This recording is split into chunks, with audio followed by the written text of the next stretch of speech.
What's up, guys? Howdy. How's everybody week? And go. Went good pretty so far. Pretty good. Yeah. Good work. Dustin's sound is gone again. I don't know why he does that. Why his always does that. But for the people that are in here, we have a special guest tonight, and it is Matt Adams. He is a Bassmaster Open EQ angler. And he's also the owner of MMA Rods, which is a proud sponsor of me and Cal's. So we're going to get him on here. He's going to talk about the past events that he's had. He had a really good finish at Harris Chain, and not Harris Chain, Okeechobee. And we're going to talk about his upcoming events, and then we'll also talk about the rods that he designed and built himself. So, further ado, y'all got me? Matt Adams. Bye-bye. Yeah, I got you. No, we ain't got you, Dust. We can't hear you. What's up? I'm glad Matt signed on. He's about to get whooped, Rob. Yeah, I'm scared. You will be. So, Matt, tell us about yourself a little bit, where you come from and stuff like that. Born and raised in Southern Illinois. Grew up fishing. My dad, my grandfather got me into it by the time I could walk. Courtesy of my mother for posting the Facebook picture the other day of me. I think I was wearing rainbow shorts. So, like 2 years old. Boat early. Continue the same shorts. Don't wear the rainbow shorts anymore. Moved to Alabama in the end of 2011 and back, going strong with local tournaments and the opens. Yes, sir. So, what kind of made you want to do the opens? Because didn't you fished the Toyotas last year, correct? Yeah, I mean, like everybody else, I kind of sat back and watched what happened to MLF, and that's a disaster waiting to happen. So for me, I've got a buddy at fishes on the Elite Series, and I asked him, if you had a couple options, because look, it was intriguing to me, the Toyota Series with the championship being on Wheeler. That's the only reason I thought about doing Toyota Series. That's kind of a home lake for me, and that's a good time of the year where a lot of people struggle, and a time that I've had some success down there, and really looked at doing that. But then when you kind of play the pros and the cons, Bass and the stage and the platform they provide is so far ahead of MLF that I didn't feel like there was an option there. And especially with what they're coming on next year with the BPT Tour, with how many people they're going to be cutting. There was a lot of promises to get a lot of Bass guys a few years ago to get them over, a lot of unfilled promises for entries. Entries have been added, cutting a lot of anglers. I mean, you look at what the Opens has this year. You've got guys that have been doing this basically their lifetime that are trying to requalify. So it's I don't ever see MLF going away, but I could definitely see a merger in the future. Maybe a forced merger, because if they continue, I mean, look, guys, we're not even broadcasting the day one of the opening round of the BPT down at Santee. Right. Yeah. I mean, what are we doing?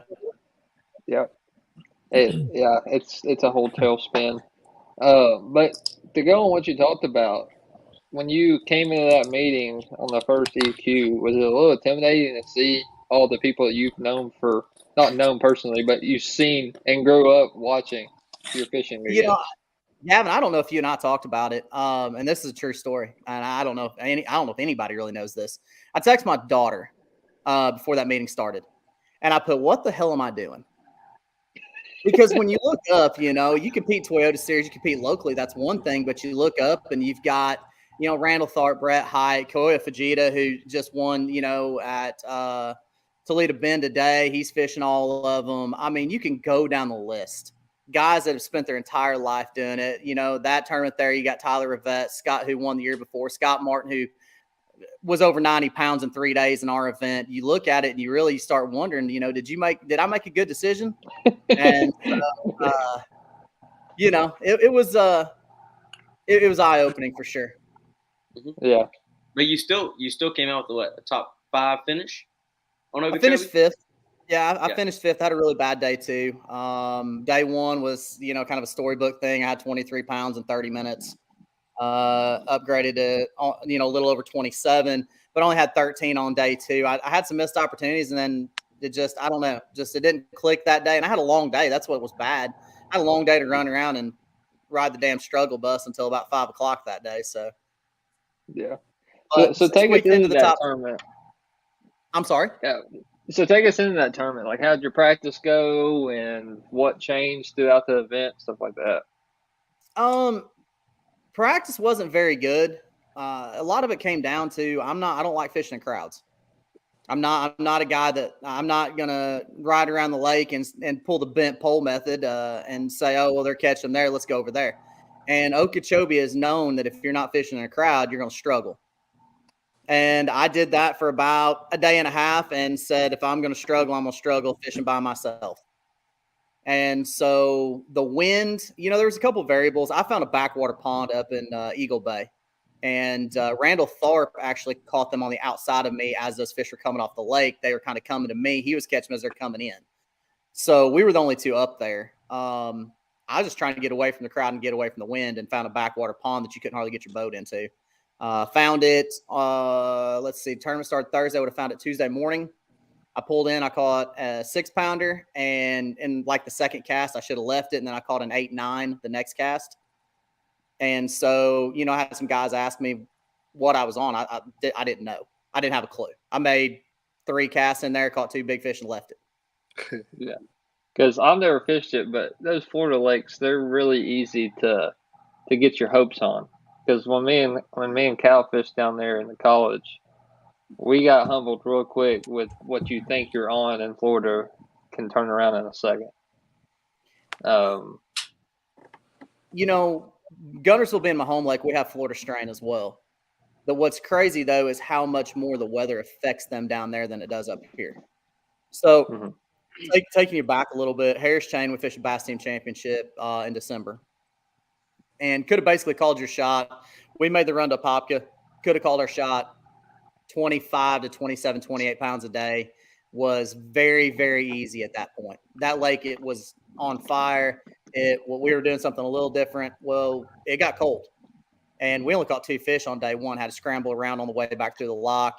Then it started in 9th, dropped to 16th, and to see the difference of what cold front there will do compared to everywhere else in the country. I mean, where you guys are out in Tennessee, if it gets cold, fish are like, whatever, I'm used to this. Yeah. Florida, it don't work very good. And we had one of those come in at Okeechobee, which kind of pushed them back a little bit. It wasn't terrible. What was like something you were looking for going into that tournament? Like before you even got to the lake, before you, like, as you're driving down there, or pre-practice, what was something you were going down there thinking you could do, like what you wanted to do? That's a good question, Cal, because that is I think as fishermen, we all go into a tournament thinking, hey, I'm going to go catch him doing X. Mm-hmm. And, mine was absolutely a frog and a swim jig. Matter of fact, I had buddies calling me and texting me throughout. They were convinced I was catching them on a frog and a swim jig. Convinced that's what I was throwing, and I couldn't tell them any different. And so I went down there and I tried to make that work. And I did see some big fish in practice on a frog, but I also had in the back of my head that this cold front's coming. They're not going to eat it. Right. So that was more of a location thing with the frog. The swim jig bite kind of died. Bladed jig was really good to me on day 1, and it died. But I went down there really hoping for frog and swim jig bite, maybe even some bedded fish. I got none of the 3. Mm-hmm. So, and I think that's a key thing to learn too, because I think all anglers do that. We look at the schedule and we're like, we're going to do this. And you even rig up before you get down there. And then when you get down there and you don't catch nothing on anything you have tied on, it almost puts you in a tailspin. I watched the last day of FS1's coverage of the Opens at Ouachita and wanted to throw up in my mouth, because I'm watching the guy that won this. He's throwing a red rattle bait or a crawfish colored rattle bait in drains that the wind's blowing in that had some grass and 4 to 6 feet of water. A little bit like Guntersville, the same things we do on our home lake. And I bailed from that and did what you guys are strong with in Tennessee. And I went out and did the Demiki rig and the small swim bait and that kind of thing in the deep water, chasing the bait balls. And I had opportunities, but I sure as hell would have loved to have thrown the rattle bait instead of been out there in that deep water. Yeah. Right. Well, let's go into that one. So, Ouachita, that was the one that you told me that you're a little worried about. What was your thoughts going into that one? I went down in December, and just really, it's one of those lakes that didn't click. And I mean, anybody that fishes knows that, you pull up on some lakes and you're like, hey, I really like what I see. And there's some lakes you leave and you feel lost. And I'm like, yeah, I caught a few fish, but this does not set up well to my strength. And I think I've kind of circled a few of those that you're kind of like, okay, I like these, I don't like these. The weather wasn't bad; it set up okay. Did not have a good practice there. Well, let me back up on the weather. I lied. The first 2 days it didn't stop raining. I didn't think Arkansas had a damn sun. But after that, it got cooler and it kind of cleared out a little bit. But I'm one of those guys that in practice, I'm going to run a bunch of water. I'm going to burn a full tank of gas every day until I find something that feels like, to me, it's something that I'm comfortable with that sticks. And I didn't find that. I didn't find that until, well, I say I didn't find that. I felt like I found it the day before the event, and that ended up not playing in my secondary spots where I caught majority of my fish. And I can vouch for that. On Chickamauga, we were out there at 5:30 every morning, didn't go off the lake till dark.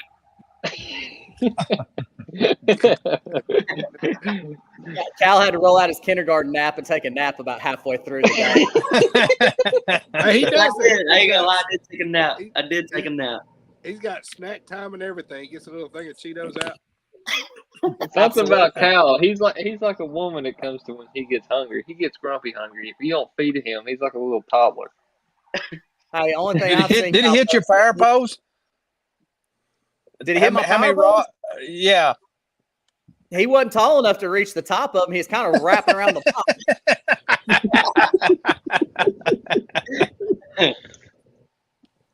No, but I will say this. We were fishing on it was on at Chick last year for the Toyota Series, and I went down there and fished with Matt. And we were throwing, I'm not gonna say it because Matt told me not to say it, but He about to get hit in the mouth. he said you'll get bit on it. You're gonna get bit right here on this. I said, okay. And I throw my very next cast, I throw it up there, I pop it once, and I go, uh-oh, there's one. I set the hook on, it's about a 5.5, Matt, something like that. It's a good fish. And he was like, I told you get bit right there. I'm a hell of a lot better guide than I am fisherman. I will say it was a lot of fun, though. It was a lot of fun going down there with him. I learned a lot of stuff on Chick, for sure. Oh, Lord. Oh. Wesley. Yeah, well, I learned a lot more with Matt than I did Wesley at tournament. Yeah. That's because Matt lets you fish. Yeah. Oh, so next you got Santee Cooper, correct? Mm-hmm. Leave Friday, practice on Saturday. What do you think going into that? The MLF was there. It's one of those that I think as a competitor, you're always optimistic, but it also scares you a little bit because you look at what MLF did. They're not getting a ton of bites. They're catching a lot of big fish. I mean, per fish, it may be the best big fish lake in the country, but you can also not get bit. I looked at the extended forecast. You got some warm days coming up, but then you got a bunch of rain, a little bit cooler temperatures. So, going into it, I thought it could be a bed fishing deal. I don't know. I'm gonna try to line up some pre-spawn stuff as well as some shallow water stuff. I'd rather be in the dirt. Anybody that knows me knows I'd rather be fishing, stirring up mud, but I also know that you dismiss the pre-spawn with the forward-facing sonar and you can make a big mistake. Yeah. Does it bother you a little bit coming off of the MLF with the pressure? Because you're literally going there the next. The thing about it is these fish are moving so much this time of year that the same fish that got pressured by MLF, they could be 5 miles away, so far back in the cypress trees you can't get to them, or it could be a whole new wave of fish coming off the lake. I don't know that this time of year the pressure affects them as much as the post spawn when they kind of get set up for their summer into their fall patterns. I feel like once those fish come off bed and they get back out, I feel like that's when the pressure hits them more than it does in the spring. Absolutely. What do you think the estimated winning weight for that tournament is? Ooh. I think, thank God, I could be way off. I mean, if you had told me 90 at Okeechobee, I'd said you're crazy. Scott freaking dropped mega bag down there. I would say you're looking at 25 a day to win. You're probably looking in the 73 to 75 range. I think it's going to be heavy. A lot of your fish that are normally 4 pounds are weighing 5.5 or 6 pre-spawn. A lot of 8-pounders, 7-8 pound fish were caught in this MLF this week, and the weather's going to get warm again, which is going to push more fish shallow. But when you put 225 anglers, and this opens, guys, and I told Gavin, like, be careful because I can be controversial. If there is a tougher trail, including the professional, the BPT or Elite Series, if anybody thinks that those two are harder than the Open Series, they need to look a little closer. There's 225 guys, not 105. There's 225 guys that practice 4.5 days. And most of them have fished their entire professional career on one brand or the other. And they're going to go beat it up for 4.5 days and be on it for 2. Those fish are going to get beat to death, and they find everything. So, and especially this year. I'm sorry. Next year's going to be even tougher. Oh, without a doubt. With the cuts coming. Yeah, because you got this year, how many people already left MLF, and then you got next year when a lot of people are going to get cut. You're going to see a lot more people get cut. Look at what the Opens did this year. 8 of your rookies, 8 of your 9 that come out of the Opens last year finished in the top 30. Yeah. And one of them fished in the top 10. Four in the top 12. Yeah. Yeah, 4 in the top 12. I mean, guys, like it's a different world. If you can compete and win in the Opens, the Elite Series is not, or the BPT is not going to be a problem. Yes, they're great.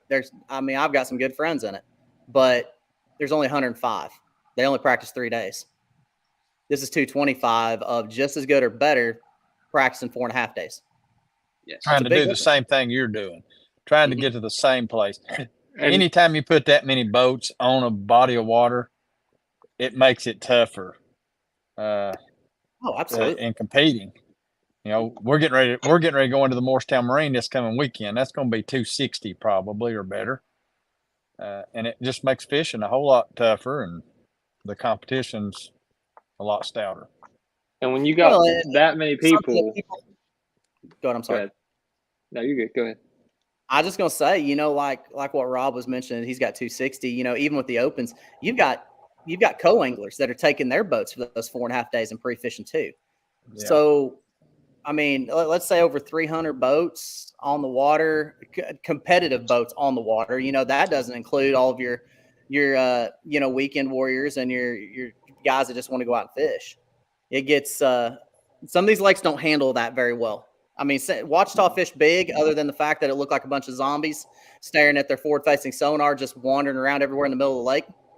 Yeah, but you're catching fish out of 100 feet of water. Gavin told me how he does it, and not a fan. I did it, not a fan. But everybody looking straight down, just wandering around everywhere. I just want to say something for all the people watching. These two down here, Dustin and Robbie, talk so much crap about that live scope. Do I need to bring up what just happened this past weekend? Why? Because you're jealous? I ain't jealous. I ain't got but one. I ain't got guess but what one. you about to be doing? I've decided I might not do that. I hate live scope. Now Dustin's got 2. I never realized how many fish swim around that we never saw. There's so many fish that don't ever go to the bank. There's so many that just wander around out there. They'll eat the bait ball. They'll go sit on the tree and never move. They said that they were like, I can't remember who said it. I think it might have been on like Mercer's podcast or something. And somebody said on LiveScope that they literally think a lot of these fish don't go to the bank like you said, and literally just lay their eggs in open water. Like all them females. A lot of them. They'll get out there on the suspended timber and lay their eggs in 60 foot of water, 20 foot down on a limb. Yeah. Joey Cifuentes last year talked about he was catching fish that he felt like was spawning on the branches of the trees. So I think we have the lake. We didn't. Yeah, Matt, there's a lake. how long? Go ahead. How long do you think it'll be before that those fish are being pressured so much out there that the bank fishermen start excelling better than the live scopers? I'll say this: I've been begging for that shit to happen for a while now, because I'm a bank guy. I'm a shallow water guy. I've been hoping for that, Rob. I was using your thinking there, going, hey, you know what? Just keep beating them to death and push them to me. But if you look, John Cox is really your only shallow water guy that feels like he continuously performs at a high level. I don't know. I mean, there's so many fish, y'all. We don't realize how many fish are actually in these fisheries. There's thousands and thousands of fish in every creek, and you don't realize until you look forward-facing sonar. So do we ever really push them? I don't know. Yeah, because if you think about it, like I'm referring this to a local lake, like ours is not. It's not big like Gunnersville or anything like that. With how many fish we see, and or how many fish we catch out there, you would think during the spawn you could go into every pocket and see 100 fish spawn at one time, but you don't. You go into one pocket, you see 2 or 3, maybe even 4 at the most. So right there is your evidence that they're just laying their eggs out there. And you were talking about laying on the branches and stuff. There's a lake back home. They drained it because there's a crack in the dam, and they raised it back up. Well, when they raised it back up, there's a bunch of flooded timber that grew when the lake was down because it was down for 5-6 years. And we had a tournament out there, and me and my buddy Seth, we actually caught smallmouth spawning on them trees. And we were literally like crappie fishing for them because the only thing that was showing was the tips of them. We'd literally sit over there and like dangle our rods over in the trees, and you could see them on live scope acting like they were on bait. Them smallmouth were spawning on the tips of them trees. Yeah. I mean, I think it's a lot less pressure. A lot of these fish that you're seeing on your 40-facing sonar, they may never seen a bait. And matter of fact, there's some of them that I've noticed, Gavin, and you and I have not had this conversation yet, but if a fish is coming at you, he's really difficult to catch. If he's going away from you, he's pretty easy to catch because the way they see the bait. Oh, really easy. And here's the thing. Go at it 50 times and not get the right angle. Oh, yeah. I noticed that here recently because last Tuesday I went out and had a really good day. But the fish that I caught, I had to present it perfectly to them. It was a tough day, as in like not catching a crap ton of fish, but the fish I was catching were bigger, but I had to present that thing perfectly. And this goes again too, I'm working on editing the video right now. Those people that say that those fish can feel that live scope and get pressured by that crap, I don't believe it, because I caught 2 fish and I got on video that bit a jerk bait where I could almost see my jerk bait at the boat. And I can't tell you, I don't know if you've seen this by live scope, but how many fish would be swimming at your boat? Mm-hmm. They're curious. They want to know what it is. Yeah. Yeah. And I think those deeper fish look up and see a shadow and think you're a ball of shad. And I don't know about you, but every time I see a fish, and ask Cal or ask anybody that's fished with me, if I see a fish coming up from the bottom straight up to my boat, that fish is caught. Because why he's coming up is because he thinks the shadow of my boat's a ball of shad. Well, I hear people say that once your bait starts coming up, that the fish pull off of it. Well, yeah, because I mean, once it starts trajecting up instead of staying on plane above their head, it doesn't look real anymore. Mm-hmm. It's not unless you make it. Yeah, and I mean, and I get that too. But here recently, the fish that I have, some of them that have been pressured, that I can tell they're being pressured because they come up and they come hard to your bait and then they kind of just slow off. If I burn that bait back, they'll trigger them. Yeah. And I think that's what people don't realize is that they got to adjust, because when it first came out, it didn't matter how you worked that bait, they were biting because they didn't get pressured at all. Now you got to do something different to figure out how to catch them. Yeah, I mean, it's like a Wachita. If that bait was on the same level or close, those fish weren't going to eat it. It had to be about 4 or 5 foot above their head. You had to make them come up and get it. If you were on the same level with them, they were not going to eat it. You can't let them get a good look at it. That's because, right. I mean, it's just like anything else. You go down the bank and you're burning the crankbait. They're not biting that crankbait because it's burning by them. They're biting it because you're making them react to it.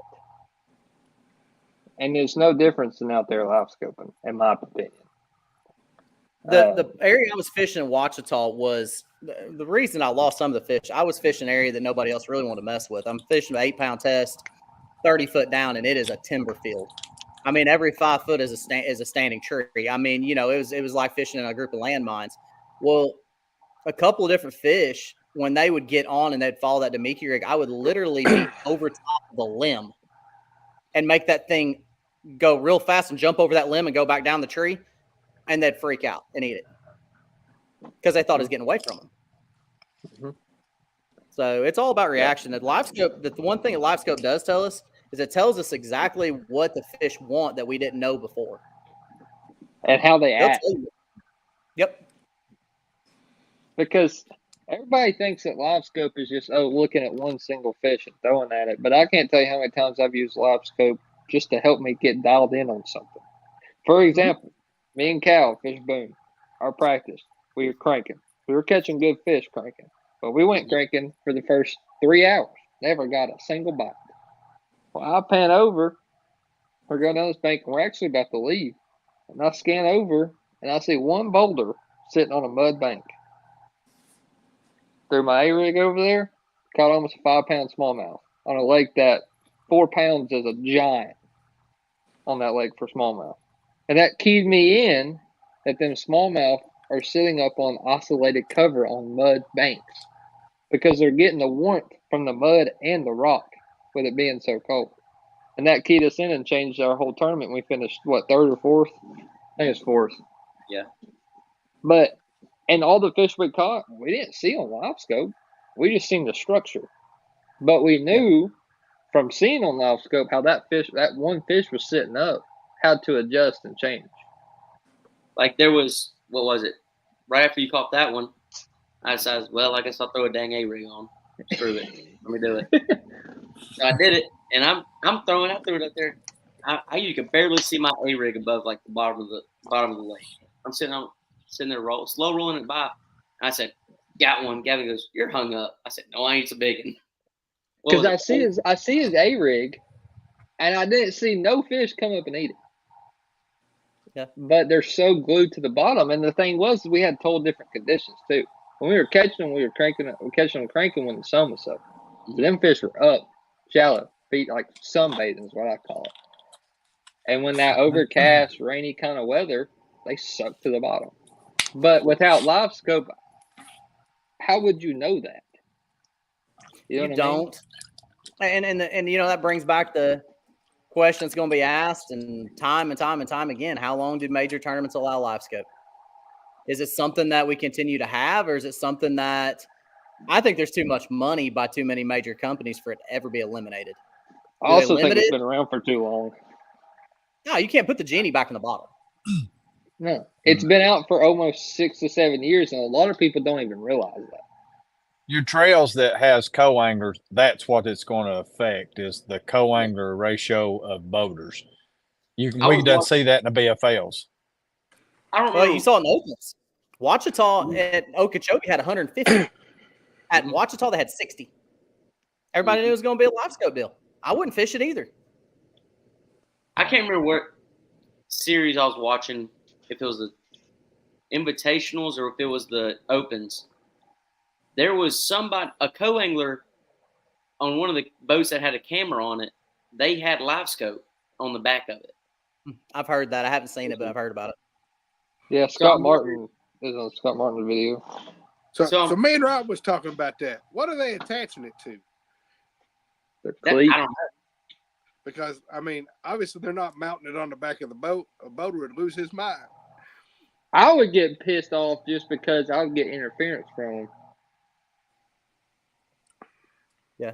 But then you got people saying, well, I'm on the back of the boat. I can't do what you're doing on the front. It's an unfair advantage. Well, eventually you're going to start seeing that being questioned at these events. In my opinion, then just go get a boat and do it yourself. If you're complaining about what I'm doing and how I'm catching fish, and you don't want to do what I'm doing, then go get your own boat and do what you want to do. Because then you're in charge. You're seeing that now. Yes. That's the reason the co-anglers are disappearing. I mean, yeah, but then you're going to get Drew Boater on Boater and fuss about it. I wouldn't be surprised if this is in BFLs where you have to have a co-angler. I wouldn't be surprised if we're seeing 25 to 30 boater on boater draws this year. They're gonna have to do something. I don't know why they won't let us do what the Opens do. Just let us fish by ourselves. Why And not people just raise say, the hey, put a marshal on the boat with you instead of forcing that? yeah, Why Because not everybody- raise the entries $100 and put a marshal in the boats? because if and the argument is, oh, it's an unfair advantage for the people that have co-anglers, then why the hell they do it in the Opens? Well, I I don't think like like that. I had two great co-anglers at Okeechobee. I don't want a co-angler. I don't want one. yeah. The fish that I caught on championship Saturday, the big fish that I caught when I got back to that pond in the back, I don't know if they showed it on live, is just under 6 pounds. It was I had to have an angle of which I could flip back behind the boat, of which I can't make that flip and probably lose that fish if I hook it where it was at. If I'm worried about a co-angler getting to it before I do, I couldn't let the boat get past it and flip back behind me. I mean, it's just different trails offer different, variables in the Opens. You're fishing for so much that I don't fault anybody fish co-angler. I've gotten really, really fortunate. I've had some great co-anglers. I'd rather them just take and add extra money to it and just let us fish solo. Yeah. I mean, I had 2 bad co-anglers back-to-back years on Chickamauga. Yeah, they got Past 2 sucked. years. They got Yeah, sucked. he was awful. AKA, Hey, he stole one of his 5-pounders on Chick. Yeah, he cost me a check. It's probably that same He cost me a fish, man. win too. and Hey, don't worry, we Wesley go- Strader took care of that and problem. everything else.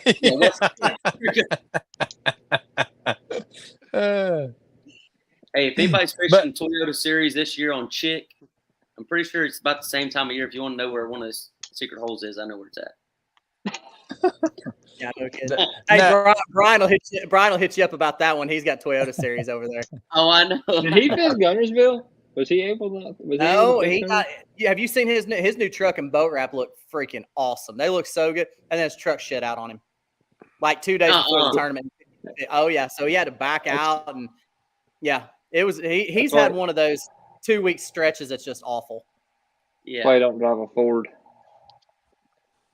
Yeah, He was just bragging the cow down there at Richmond or wherever we went about how his Ford's never had a problem. You remember that? Well, he should have knocked on some wood on that one. But going to the co-angler stuff, I feel like back in the day, we had so many co-anglers because they did it to learn. And I just feel like co-anglers ain't learning anything. Or there's so many and the bad co-anglers I've got, it's like they want to have control of what we do. I'm like, why are you being a co-angler if you're telling me what we should be doing? Why are you not up here doing it? Well, people don't have to learn anymore because you got to think about everybody. And no offense, you guys are a lot younger than me, but everybody that can afford to go buy a boat and put forward-facing sonar on there and has played video games growing up can learn to catch fish. The learning curve of where to go, what to do, when to do it, how to do it, why to do it, that's gone. And we got people on YouTube. Good. And we got people on YouTube telling everything. Yeah. Everything. Because I heard it on the Mercer podcast, is like back in the day when those articles came out, yeah, it was some of the truth, but they didn't tell you everything. Now there's people that don't have nothing to lose and don't give a crap that will tell you everything.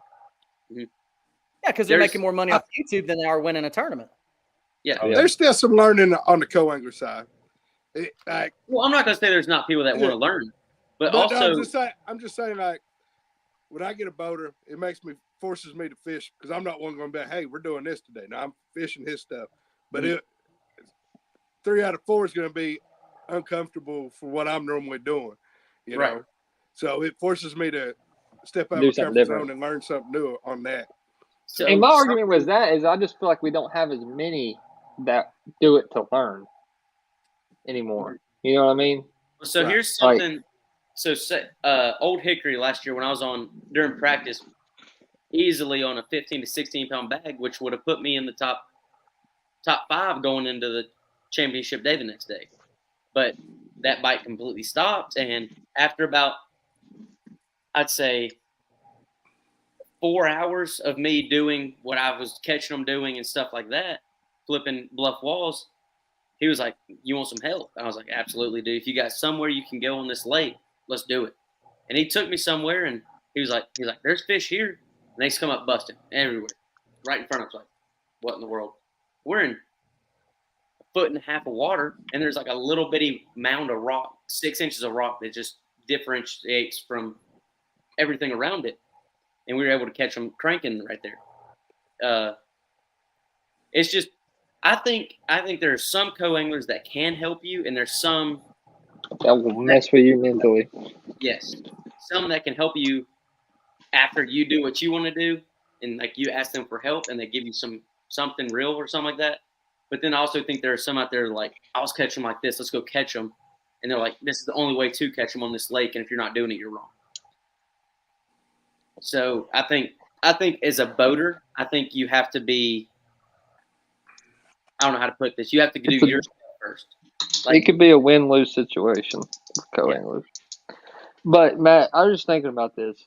How many people do you think, especially now with how many pros that's been around for a while are fishing opens, that people sign up for a co-angler event at the opens to take the chance to get paired with a pro that they've watched, just to like basically paying money to say they like on a fishing day with them? You know, a lot of the stuff I'm seeing now is it's guys that have had their time in the sport, and their son is fishing as a boater, and the dad is traveling with them to spend time with their son, and they're fishing as a non-boater. So there's a bunch of that right now. That's kind of what my dad's doing this year. He's wanting to get back into fishing or whatever too, but he's doing it, one, to help me with not having boater on boater and volunteer, and to be able to spend time with me where he was out of town now. So it's like he's fishing and getting to do something that he loves to do again, spending time with me and helping me all at the same time. And Robbie had him too. We had a guy at regionals that did that. He's like, dude, I don't even fish that much, but my son's in this, and I did it for him. Well, you know, it's funny, Gavin, Cal and I, we were still on the lake pre-fishing for Toyota Series last year when he got the draw that he was fishing Wesley Strader. And I told him when that happened, I said, look, try to learn something, but understand that that's not always what you want to have had happen. Absolutely. And when I saw him the next day and he told me what had happened, I was kind of like, I was hoping it wouldn't happen that way. And I'm not, you know, I don't know Wesley Strader personally. Maybe he's a great guy and he just had a bad day or just a bad experience. But I'd heard of things like that happening before, never personally to me. And I try not to do that to people. But if you have a bad day as a boater, or you got something going on, or you feel the pressure of trying to win at a high level or get back where you came from or whatever, I mean, I can't imagine what guys like Brett Height and Randall Tharp feel in the opens now. Their whole life has been this industry, and they're told you got to qualify to get back. Yeah. And you know, the press, you know this just as well as I do. You're a different person on that water than you are when you're back at the ramp. Absolutely. Yeah, I do a lot of stupid shit on the water. Because like we all act different. We all get in a different mindset when we're out there. I know that Dustin's not himself when he's on that water. Robbie's not himself when he's on that water. Cal's not himself when he's on that water. And my dad could contest that, because when I first got into it, me and my dad didn't think I'd ever make it because my mental side wasn't there. I would put so much pressure on myself that I was fighting with myself on the water. And like my dad even told me, he's like, I didn't even want to talk to you when we went fishing. And I think there's not one boater out there that is look, you guys can do whatever you want on YouTube and you can act however you want. There is not one boater that is happy when a co-angler catches a 5-pounder behind him. Not one. Absolutely. You can pretend all you want. You are not happy. You're pissed. Unless you have 31 pounds and your smallest fish is a 6-pounder, it doesn't help you. I'm still pissed because I could have caught it tomorrow.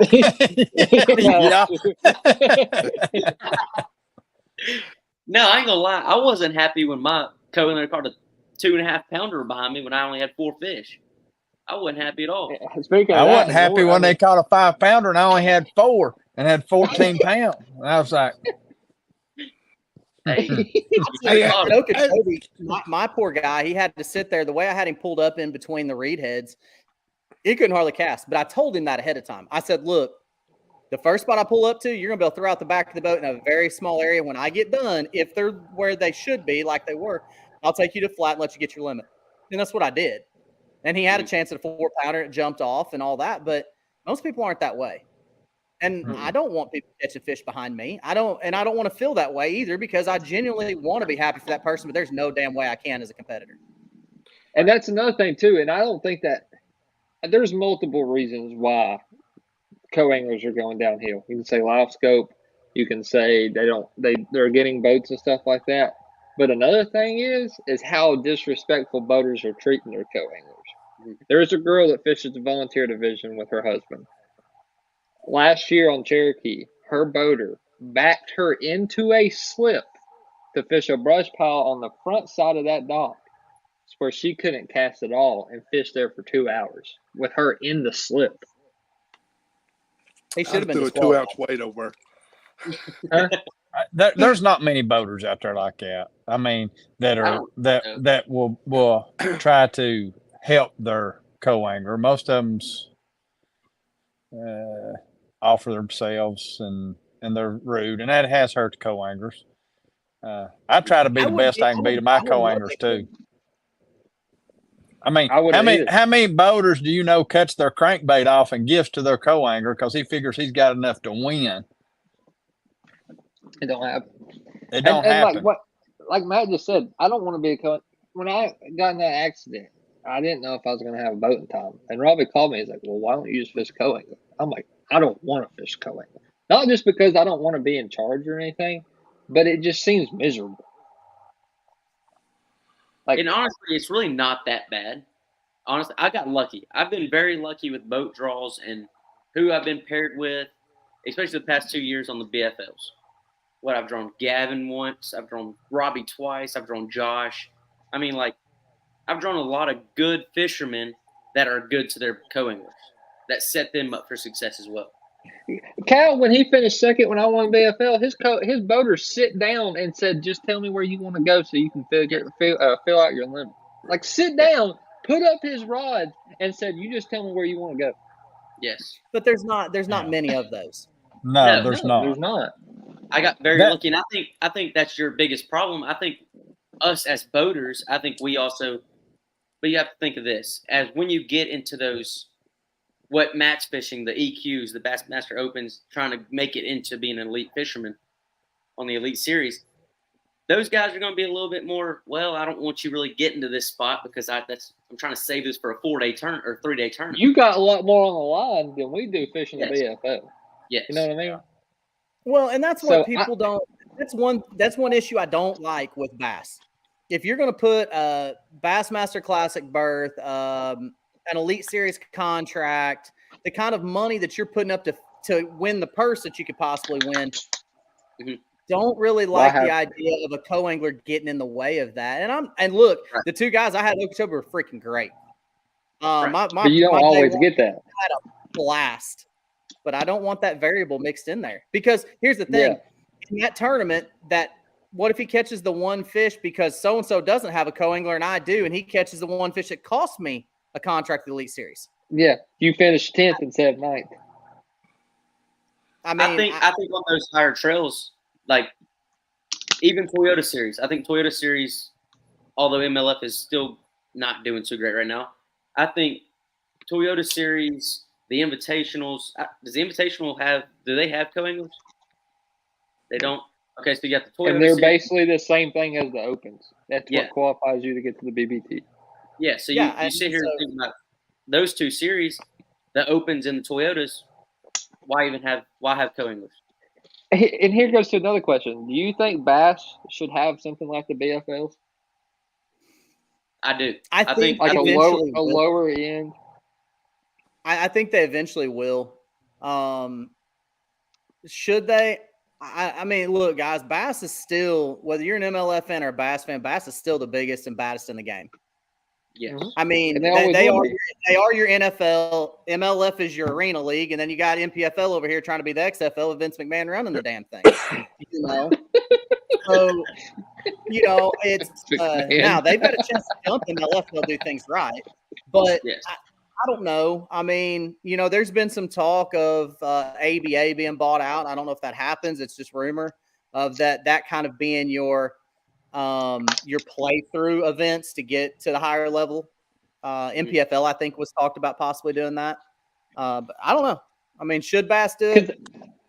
I When you're the would biggest, love I would love a mixture, like the entry fees and the payouts be in between a Toyota and a BFL. Well, You know what I let's mean? be real. Let's be real for a second.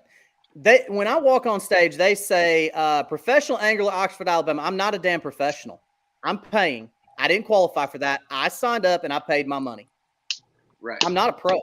Anybody fishing the opens right now is not a pro. Anybody fishing the invitationals, after what the invitationals just did of sending everybody with a pulse an invitation, you're not a pro. I got an invitation, and what did I do? I fished one Toyota Series. Yeah. I mean, you're Are not you a pro. And that talking goes back. I don't know if you know this, and I don't know if you watched most of this one. I just got accused of being a pro because I fished the BFLs and I won one. Sandbagger. He's still mad about it. It's been like 4 I weeks. He's am. still mad. I mean, I wish I was a pro, but dang, I'm far from it. You just a mailman. Yeah, I'm just a mailman. I only pay $220 to fish a tournament. There's two sets of pros in the professional industry right now, and that's BPT and the Elite Series. That's it. Yes. And a lot of these people Or think if they're pro somebody's because they feeling fish the MPFL. I'm sorry. And they think that they're pros because they fish the MPFL. I had that contract offer, and I think what they're trying to do, I love what MPFL is trying to do. But they're so far behind that do they ever catch bass? Mm-mm. I don't think so. Me and Cal both got the contract. Yeah. I don't know. I mean, Where you get is these local tournaments thinks that you're pros because you fish this bigger stuff. And you get these guys saying that stuff. Brian said, I'm barely a rap tournament pro.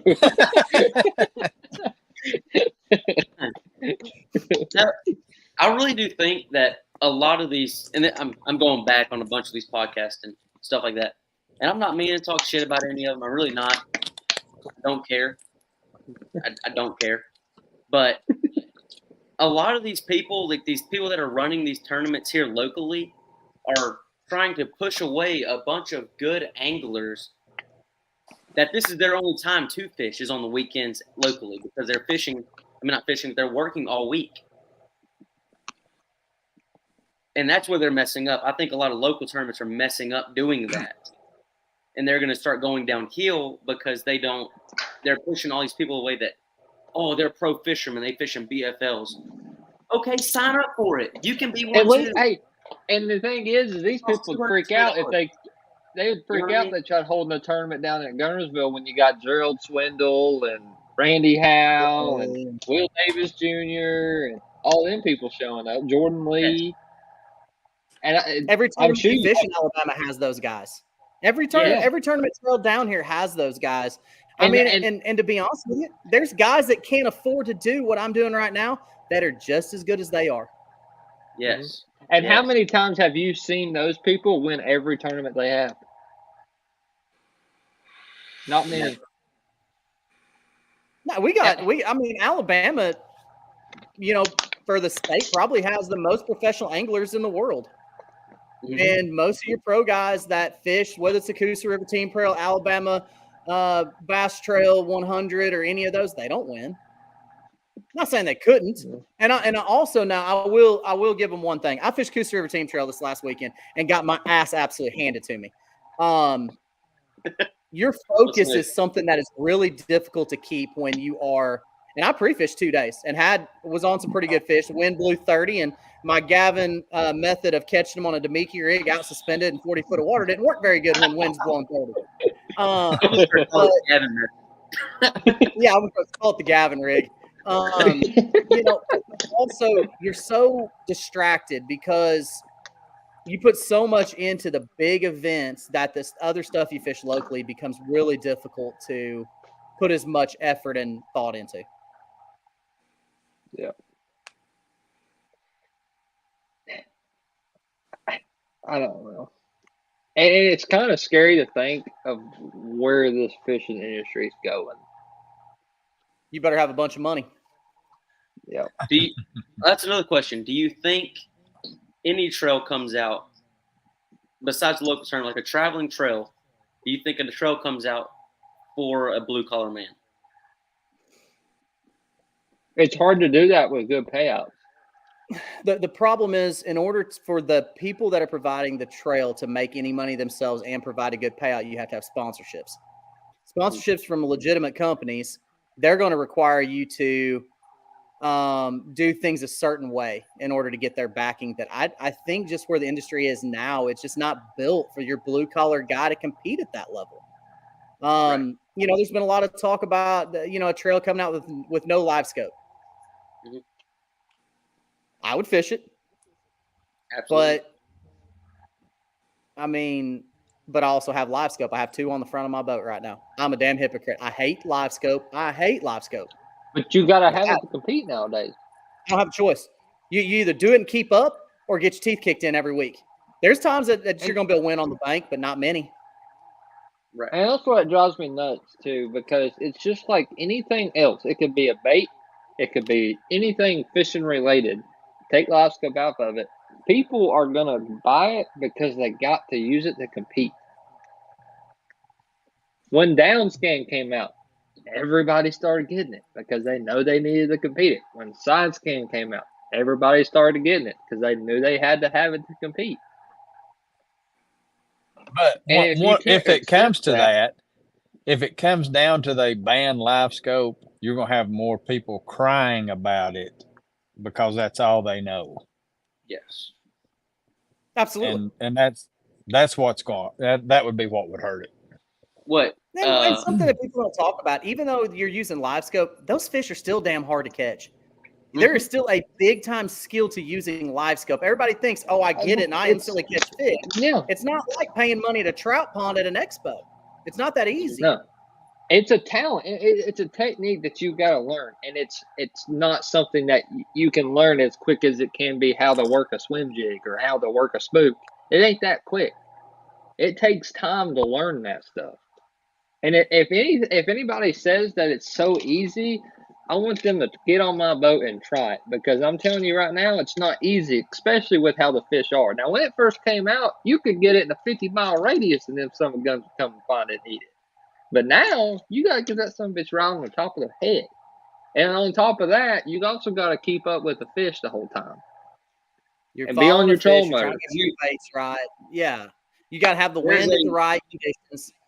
Anybody that's ever tried to use live scope in anything more than about an 8-mile-an-hour wind throwing sideways with live scope and trying to keep it on a fish at the same time, good luck. I just fished a white caps Saturday and live scoped all day. It was frustrating, really frustrating, but I had to learn how to do it. I like it. I like it when the wind blows really, really hard for live scopers. Me too. Me too. I know me and Gavin talked about this. There was Kyle Welcher posted a video on YouTube. That was a skit, but it wasn't real. Where he met this guy at the ramp. He was like, "Oh, you got one of them fancy live scope things? I could beat you any day of the week with if I had one of them." And so Kyle Welcher went back to his house and got his little John boat, put it out there. And the guy was out there like, "How do you even use this thing?" And it basically proves that it's not just as easy. Put the boat in the water, put the live scope in the water, and you can catch fish. Like, you got to know how to use it. Just ask my dad. He went fishing with me down here a couple weekends ago, and we're live scoping together. There was multiple times that he was throwing over here, and my troller was pointing over here. And that's nothing bad against my dad, but that's just how much, because I followed that fish. Well, when he first seen that fish, my troller was pointing this way. And then next thing I know, I'll keep following this fish because he don't feel me moving the trolling motor. I'm all the way over here because I followed that fish. Mhm. So it's not just you see it and it's there the whole time. You don't even have to touch anything. Them fish are always moving. And most of the time, if they're sitting still, it ain't a daggone bass. Well, it's like Toledo Bend that they just showed. These guys are throwing a 3/16-ounce head, which is not heavy, throwing it down there in 25 feet of water at a fish that's moving. So you're trying to get a bait to fall at the exact rate to get it over top of his head while he's swimming in 20-mile-an-hour winds. Mm-hmm. That ain't easy. With the water being a little stained too. You better hit him in the nose. That's not easy. You probably bait that doesn't fall very fast at all. Exactly. You can hit them in the head with a half ounce and they're going to run away. Yeah. Mm-hmm. It's a lot harder than what people think it is. Well, what reason they think it's so easier, it has made it easier to find fish. Yes. 100%. But to catch them, it's different. But people think that because you found them, it's easier for you to catch them. Yes. You still got to know. Use it like side imaging. Yeah. Because you still got to know what baits work good at that time of the year. You got to know how to work that certain bait. You got to know what they're feeding on and all that kind of stuff.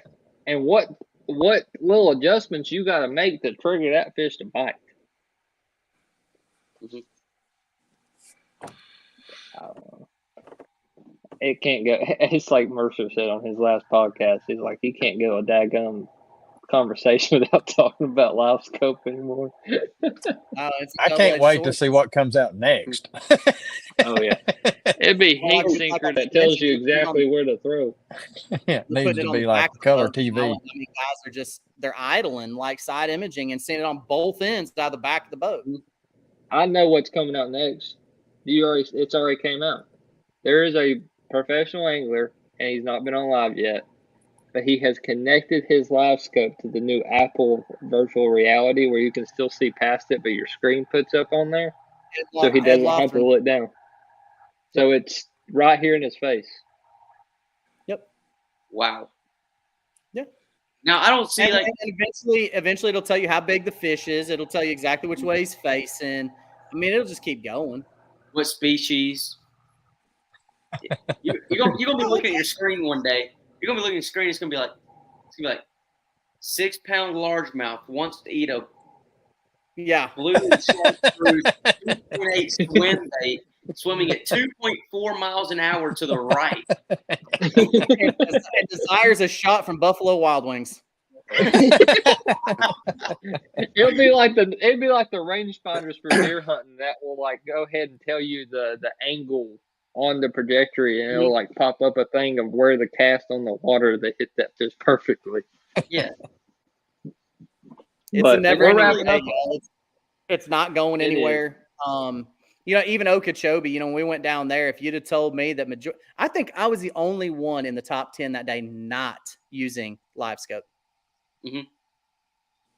I don't know. Was Scott using live scope? I don't remember. Yeah, he was using perspective mode to fish.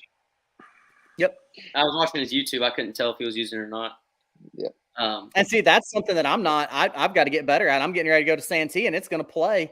And I don't know that I've got mine set at the exact right angle. And you don't really know who to call. Nobody really knows on that yet. Mm-hmm. Or the best settings for perspective and stuff like that either. I don't have your settings for forward is going to be different for perspective. All right. Oh, absolutely. So we're coming up on the end here. Matt, what is I'm going to say this. Besides Logan Martin, what's the next tournament you're looking forward to of being able to go out there and knowing you can compete before the tournament starts?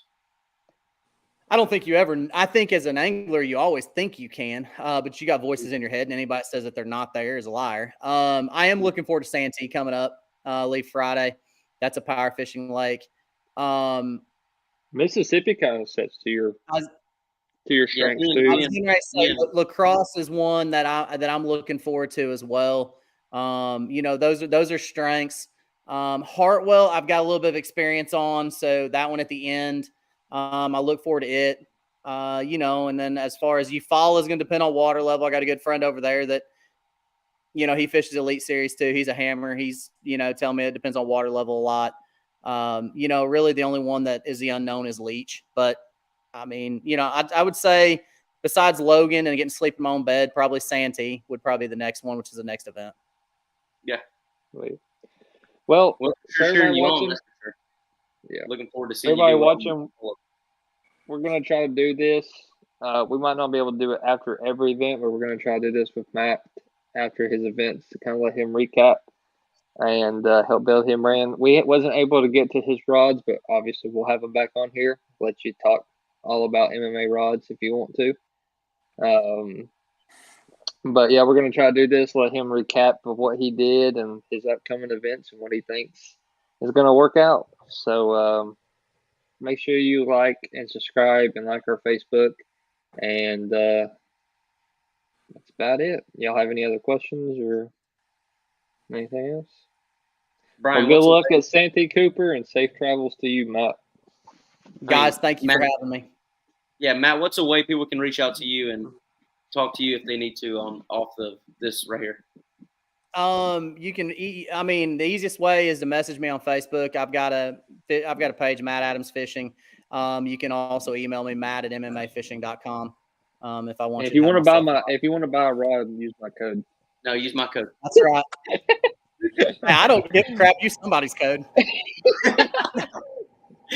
Well, I'll Thank see you, y'all Matt. later. Yeah, thank you again, Matt. Like I said, safe travels down there, Santee. Next Sunday us four will be on here talking about Norris coming up, and then I got Dale Hollow this weekend to kind of start off my season. So trying to go down there and go back-to-back wins. That'd be kind of cool. But getting to do the old Gavin rig, as Matt calls it, live scoping. So we'll see how that goes. Well, we'll get off here. Thank you again, Matt. Thanks, guys.